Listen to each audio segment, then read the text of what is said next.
बिजनौर से खबर। विवादित जमीन पर हो रहे निर्माण कार्य को लेकर किसानों का हंगामा। किसानों और पुलिस के बीच हुई जमकर नोक-झोंक।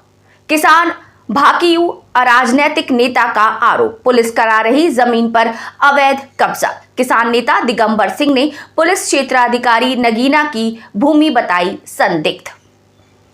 पुलिस व नगीना सीओ भारत सोनकर पर किसानों से अभद्र व्यवहार करने का लगा आरोप। किसानों के हंगामे के बाद अवैध निर्माण कार्य पर लगी रोक। नगीना थाना क्षेत्र के रायपुर सादात का मामला।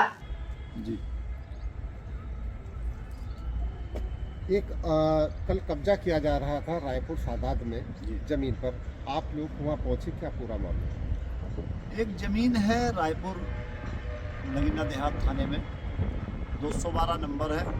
उसको दो पक्ष अपनी अपनी ज़मीन बता रहे हैं। एक पक्ष का कहना है कि खसरे खतौनी में हमारे नाम है, दूसरे पक्ष का ये कहना है कि ये ज़मीन 1970 में हम दे दी गई थी, जिसका एक स्टाम्प लिखा हुआ है और तमाम कोर्टों में इनके द्वारा एफिडेविट दिए हुए हैं कि ये ज़मीन हम बेच चुके हैं। उस ज़मीन को उस खतौनी के आधार पर पुलिस प्रशासन ज़बरदस्ती कब्जा करवाने का वहाँ प्रयास कर रहा था, जबकि पुलिस का कोई काम कब्जा करवाने का, किसी को हटवाने का या दिलवाने का नहीं होता।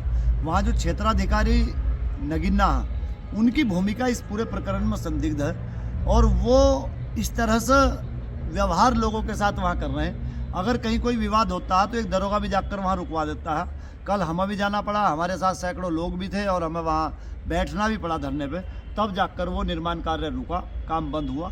सीओ की भूमिका इस पूरे प्रकरण में, चूँकि वो बहुत महंगी ज़मीन है, तो ऐसा लगता है कि सीओ क्षेत्राधिकारी जो नगीना है वो कुछ इसकी मिली भगत है, उसमें सीओ नगीना की जांच होनी चाहिए पूरे प्रकरण में, क्यों इस तरह की भूमिका वो अदा कर रहे हैं।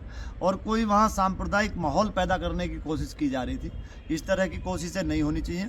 अब जब दोनों को बैठा कर वहाँ उप जिलाधिकारी के मध्यस्थता में दोनों में समझौते के प्रयास किए जा रहे हैं। समझौता अगर दोनों में हो जाता, कोई तय हो जाता तो ठीक, अच्छी बात है, और नहीं होता तो पुलिस प्रशासन को जो कानून का पालन करना चाहिए, इस तरह से किसी का कब्जा नहीं करना चाहिए।